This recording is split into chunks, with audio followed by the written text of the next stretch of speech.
அறிவோம். இன்னைக்கு எதை பத்தி விளக்கம் அப்படின்னா, வாழ்க்கையை ஆனந்தமாக வாழ்வது எப்படி, வாழ்க்கை என்பது என்ன, ஆனந்தம் என்பது என்ன. இப்போ நம்ம இருந்துட்டு இருக்கிற இருப்புல நம்ம சுத்தி இயற்கை இருக்கு, காலம் இருக்கு.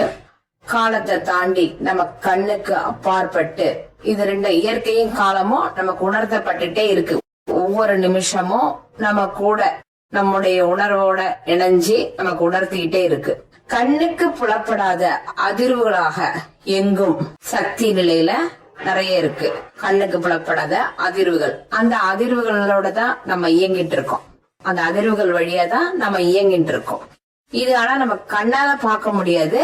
ஆனா உள்ளுக்குள்ள இருக்கக்கூடிய அகக்கண்ணு சொல்லக்கூடிய உணர்தல் சக்தி, உணர்தல் திறன் மூலமா இந்த நிலையை நம்ம உணர முடியும்.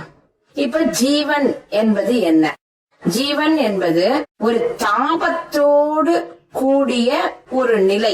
அது தாபம்னு ஒரு நிலை உணர்ந்ததுன்னா அது ஜீவன். தாபம் இல்லாத முழுமையான நிறைவான தன்மை. அதாவது ஒரு குடத்துல 3/4 குடம் தண்ணி இருக்கு, இன்னமும் அதுக்குள்ள மீதி இருக்கிற அந்த காலி இடத்துலயும் அந்த தண்ணியை ஊத்திட்டோம் அப்படின்னா அதுக்கப்புறம் எத்தனை தண்ணி விட்டாலும் அந்த குடம் நிறைவா தான் இருக்கும். அதுக்கப்புறம் விடுற தண்ணியில அது கீழே தான் போகும். அந்த மாதிரி ஜீவனுக்குள்ள தாபம் அப்படின்ற ஒரு நிலை இல்ல அப்படின்னா அது முழு நிறைவான பூரணத்துவம் அடைந்த நிலை. இந்த பூரணத்துவம் அடைந்த நிலை எப்படி உருவாகும் ஜீவனுக்குள்ளனா, தாபம் இல்லாத ஒரு நிலை ஏற்படுத்திக்கும் பொழுது இந்த ஜீவனுக்குள்ள இந்த பூரணத்துவம் நிலையை நம்ம உணர முடியும். இப்போ இந்த தாபம்ன்றது எதனால உருவாறது, எப்படி உருவாறது, ஏன் உருவாறது அப்படின்னு கேட்டா, இதுதான் வினை. இதுக்காகத்தான் இந்த வினை தாபம்ன்ற அந்த தன்மை நமக்குள்ள இருந்ததுனாலதான் அது வினையா நமக்குள்ள இருக்கு. இதனாலதான் நம்ம ஜீவனா நம்ம இங்க வந்திருக்கும் பொழுது நம்ம செயல்படுத்துறதுக்காக இயற்கையும் காலமும் விதியும் வினையும் நமக்கு செயல்படுத்தி இதை உணர்த்துறது, ஒரு ஜீவனுக்கு உணர்த்துறது, நிகழ்வுகளா காண்பிக்குது. எப்படி உணர்த்துறது? நிகழ்வுகளா காண்பிக்குது. நிகழ்வுகள்ல எந்த மாதிரி உணர்ந்துக்கிறோம்? நம்மளுடைய உணர்தல் திறன் வழியா நம்மளுடைய கருத்துக்களோட இணைஞ்சு நம்ம அதை உணர்ந்துக்கிறோம். இப்போ இதை எப்படி பார்க்கணும் அப்படின்னு சொன்னா, இப்ப ஜீவன் ஒரு நிகழ்வுல ஒரு அனுபவத்தை உணரும் பொழுது அந்த அனுபவத்தை முதல்ல எடுத்த உடனே அது அந்த அனுபவம் தான் என்னுடைய தாபம்னு தெரியாது. இந்த உணர்தல்ல இருக்கக்கூடிய தாபம் அப்படின்னு ஜீவனுக்குள்ள இருக்கிற தாபம்ன்றது கொஞ்சமா தான் இருக்கும். ஆனா இங்க வெளியில புலன்கள் வழியா பார்க்கும் போது இந்த தாபம் எல்லாத்து மேலயும் பரவ விட்டா மாதிரி எல்லாத்து மேலயும் அந்த தாபம் வந்துடும். இதை வாங்கணும்னா தாபம், இதை படிச்சா தாபம், இதை பண்ணினா தாபம், இது எனக்கு இது கிடைச்சா தாபம், இல்லைன்னா எனக்கு நிறைவு கிடைச்சிருமா அப்படின்னு தேடுறது. இதுதான் புலன்கள் வழி உணர்வு. பாக்குறது, கேக்குறது, சொல்றது, தொடர்றது, இந்த மாதிரி உணர்வுகள் வழியா அலைப்பாயிர ஒரு தன்மையை கொடுத்து இந்த தாபத்தினால இது இந்த நிலையை ஏற்படுத்திக்கிறது. இப்படி இல்லாம இதை நிறுத்தி இது என்ன அப்படின்னு உணர்ந்தோம் அப்படின்னா, இந்த தாபம்ன்ற நிலை எப்படி உருவாருது, இந்த இயற்கையோட உணர்வு சக்தி நமக்குள்ள என்ன விதமா இருக்கு, இதுக்கு ஆதாரமா இது நம்ம நிகழ்வுகள் வழியா எண்ணங்களா பாக்குறதுக்கு முன்னாடி இதை எப்படி நம்ம இயற்கையோட உணர்வா எப்படி பாக்குறது? படைப்புல இயற்கையோட உணர்வு எந்த மாதிரி இருக்கு? சக்தி நிலையில இருக்கு. சக்தி எந்த மாதிரி இருக்கு? உள்ளுக்குள்ள மூச்சா இருக்கு. மூச்சு எந்த விதமா செயல்படுறது? அசைவு வழியா செயல்படுறது. அசைவு எந்த விதமா இருக்கு? உணர்வு பூர்வமான நிலையா இருக்கு. உணர்வு எந்த விதமா இருக்கு? உயிர் சக்தி நிலையா இருக்கு. உயிர் இருக்கிறதுனாலதான் உணர்வுன்னு இருக்கு. உணர்வுன்னு இருக்கிறதுனாலதான் நமக்கு அசையுது. அந்த உணர்வுல இருந்து பெறக்கூடிய அசைவுல இருந்தா மூச்சு உருவாருது. மூச்சு வழியா நமக்கு காலம் இயற்கையை நமக்கு படைக்கப்பட்டிருக்கிறதால ஜீவன் தன்னை தான் உணர்ந்துக்கிற அந்த நிலையிலிருந்து தன்னை ஒரு குறுகிய எண்ணம் கொண்ட ஒரு குறிப்பிட்ட நிலைக்குள்ள மட்டுமே தன்னை நிறுத்திக்கக்கூடிய சிந்தனை உணர்வால அது முழுமையா உணர முடியாம போறது.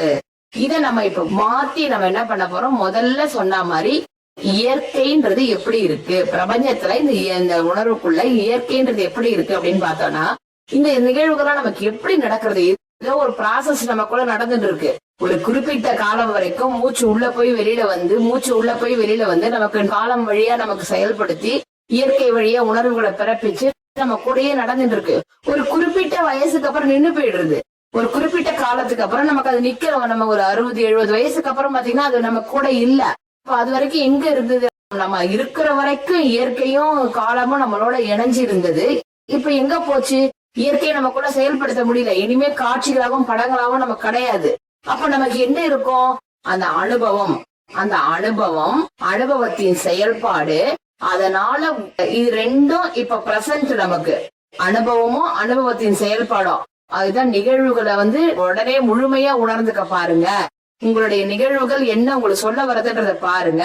அப்படி பார்க்கும் பொழுது நிகழ்வுகள்ல உணர்ந்துக்க கூடிய தன்மை அது என்னன்றத நுட்பமா உணரும் பொழுது, ஒரு நிறைவு தன்மை அடைஞ்சிக்கும் பொழுது அப்புறம் அதுக்கு நிகழ்வுகள்ன்றது கிடையாது.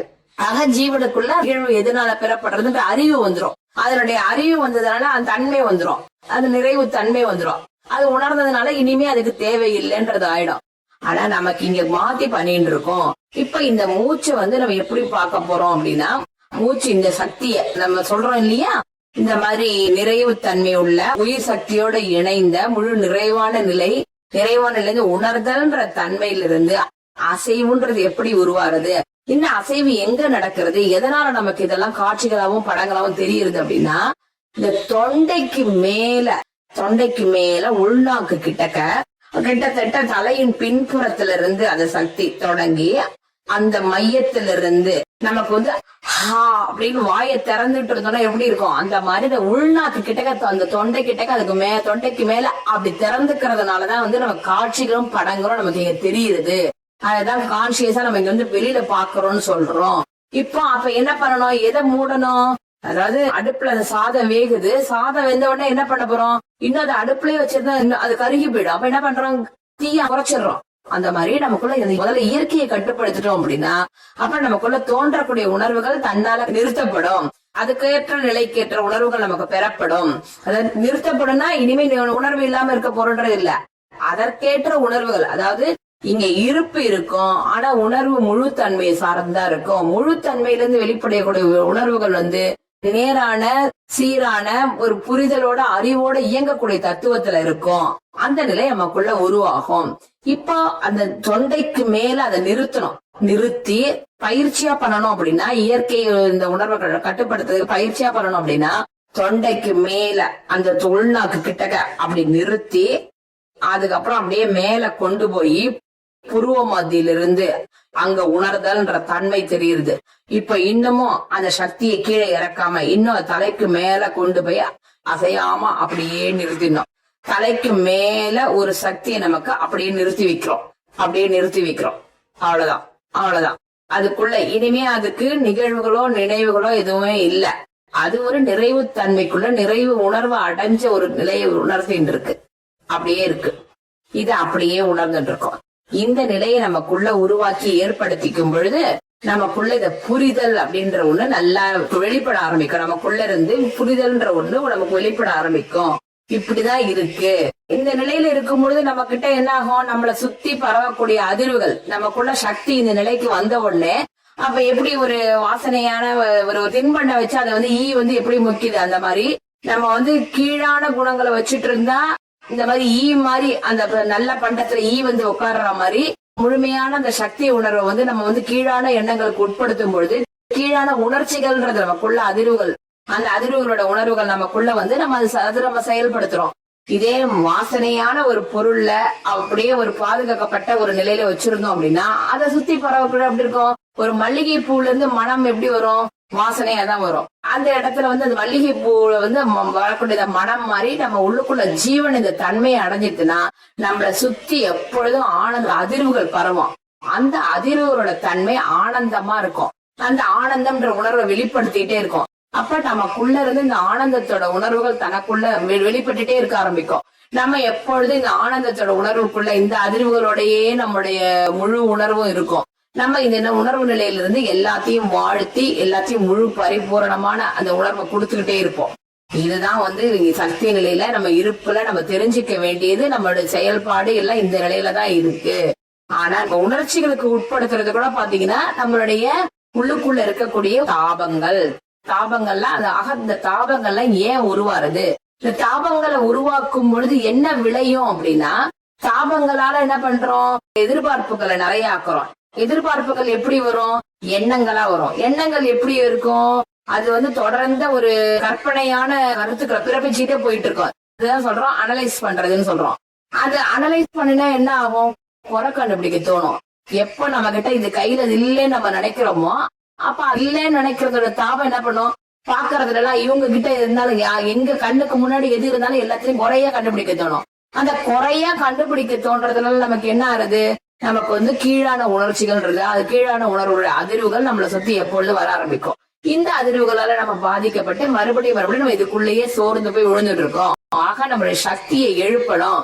சக்தியை மேல்முகமா எழுப்பி உள்நோக்கிய உணர்வோடு எழுப்பி அந்த உணர்வு நிலையிலிருந்து பரிபூரணமான அந்த தன்மையை உணர்ந்து வெளிப்படுத்தி அதுவா மாறி அதுவா நிக்கிறது தான் நம்மளுடைய இங்க ஜீவனுடைய செயல்பாடு. அதை விட்டுட்டு வெறுமனே நமக்கு இங்க வாழ்க்கையில செயல்படுத்தக்கூடிய இதெல்லாம் தேவை இல்லையான்னு கேட்டா தேவை. எந்த அளவுக்கு உங்களுடைய உடல் தேவை, உங்களை சுத்தி ஒரு பாதுகாப்பு, இதெல்லாம் தேவை. எந்த அளவுக்குன்னா இதுக்குள்ள நீங்க பத்திரமா இருக்கும் பொழுது இதுக்காக இப்ப முயற்சியில நீங்க சிந்தனையால ஏற்படுத்த வேண்டிய இந்த கனவுக்கான கற்பனைகள் தேவையில்லை. நிஜங்களோட சேர்ந்த உண்மைகள் உங்களுக்குள்ள இருந்து வெளியாகும். இயற்கை தன்னை வெளிப்படுத்தும். காலம் உங்களோட இணைஞ்சு இருக்கும். அப்ப தெய்வ சக்திகள் உங்களுக்கு அனுகிரகம் பண்ணும். அந்த நிலை, அந்த உணர்வுகள்லாம் உங்களுக்குள்ள இருந்து சித்திக்க ஆரம்பிக்கும்.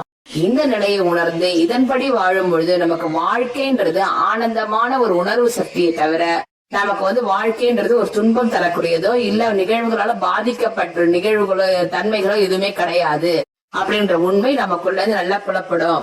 எப்பொழுதுமே நம்ம சொல்றோம் இல்லையா, லோகா சமஸ்தா சுகினோ பவந்து, எல்லாரும் நல்லா இருக்கணும்னா எல்லாரும் நல்லா இருக்கணும் அப்படின்னா அது என்ன பண்றோம்? அத ஒரு பிரார்த்தனையா நம்ம கேட்கும் போது கூட அந்த உணர்வை நம்ம அனுபவிக்கணும். நமக்குள்ள அந்த சக்தியை அந்த சக்தி அதிலோட நம்ம இணைச்சுக்கணும். அது எல்லாரும் நல்லா இருந்தா எப்படி இருக்குமோ அந்த உணர்வை கொண்டு அந்த முழு பூரண நிலையிலிருந்து அப்படியே சலனம் இல்லாம எல்லாரையும் வாழ்த்தி அப்படியே அதுக்குள்ள அமைதியா பூரணத்துவமா அப்படியே ஒடுங்கி அதுவா மாறி இனிமே அதுக்கு தேடுதலோ தேவையோ இனிமே எதுவும் கிடையாது. ஏன்னா அதுவா மாறிடுச்சு. எதுவா மாறணும்னு நம்ம சொல்றோமோ, அதாவது நம்ம எந்த நிலையில இருக்கிறோமோ இந்த ஜீவன்றது எதுவா மாறணுமோ அந்த நிலைக்கு மாறிடுச்சு, அந்த பூரணத்துவத்துக்கு மாறிடுச்சுன்னா அப்புறம் அந்த ஜீவன்ற இங்க ஒண்ணு கிடையாது. ஏன்னா நிறைவுன்றது வந்துடுச்சு. இந்த குடத்துல தண்ணி விட்டு நிரம்பியாச்சு. அப்படின்னா மீண்டும் மீண்டும் அதுக்கு இந்த குடத்துக்கு தண்ணி தேவை கிடையாது.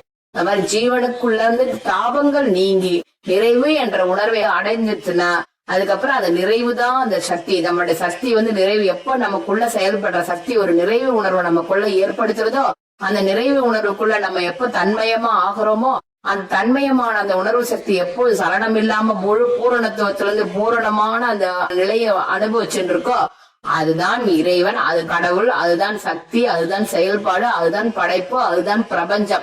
இந்த உண்மையெல்லாம் நமக்கு நல்லாவே புரிய ஆரம்பிச்சிடும். ஆக நமக்குள்ளுக்குள்ள சக்தியை இப்ப நம்ம வீணடிச்சுட்டு இருக்கோம். அந்த கண்ணாடியில அந்த ஒளிப்பட்டு சிதற மாதிரி நம்ம உள்ளுக்குள்ள சக்திய, உயிர்ல இருந்து வெளிப்படக்கூடிய இந்த சக்திய நம்ம என்ன பண்றோம்? வெறும் உணர்ச்சிகளுக்கு கொடுத்து, கீழான உணர்வுகளுக்கு கொடுத்து, நம்மளுடைய தேடுதலுக்கும் தேவைகளுக்கும் கொடுத்து நம்ம இழந்துட்டு இருக்கோம். இத குரு தான் மாத்த முடியும். குருவோட அனுகிரகத்தால அவருடைய அருள் இருக்கும் பொழுது அவருடைய உணர்வு நமக்கு வழிகாட்டி நமக்கு இந்த நிலையை உணர்த்தும் என்பது உண்மை. ஆக வாழ்க்கை என்பது நம்மை சுற்றி ஒரு ஆனந்தமான உணர்வுகளை ஏற்படுத்த நமக்கு கொடுக்கப்பட்ட ஒரு வாய்ப்பை தவிர வாழ்க்கைன்றது வெறும் சலனங்களுக்கு உண்டானது அல்ல. வெறும் நிகழ்வுகளும் நினைவுகளும் அல்ல, கனவுகளும் கற்பனைகளும் அல்ல, தேடுதல்களும் தேவையும் அல்ல என்ற உண்மையை நம்ம புரிஞ்சுட்டோம்னா நமக்கு எப்பொழுதும் வாழ்க்கையில ஆனந்தமா இருப்போம். இந்த அதிர்வுகள் நம்மளை சுத்தி எப்பொழுதும் அந்த ஆனந்தமான அதிர்வுகள் நம்மளோட இருந்துகிட்டே இருக்கும். இதுதான் உண்மை. ஹரி ஓம். यत्र यत्र रघुनाथ कीर्तनम् तत्र तत्र कृतमस्तकाञ्जलिम् बाष्पवारि परिपूर्णलोचनम् मारुतिम् नमत राक्षसान्तकम् आञ्जनेयमतिपाटलाननम् काञ्चनाद्रिकमनीय विग्रहम् पारिजाततरुमूलवासिनम् भावयामि पवमाननन्दनम्।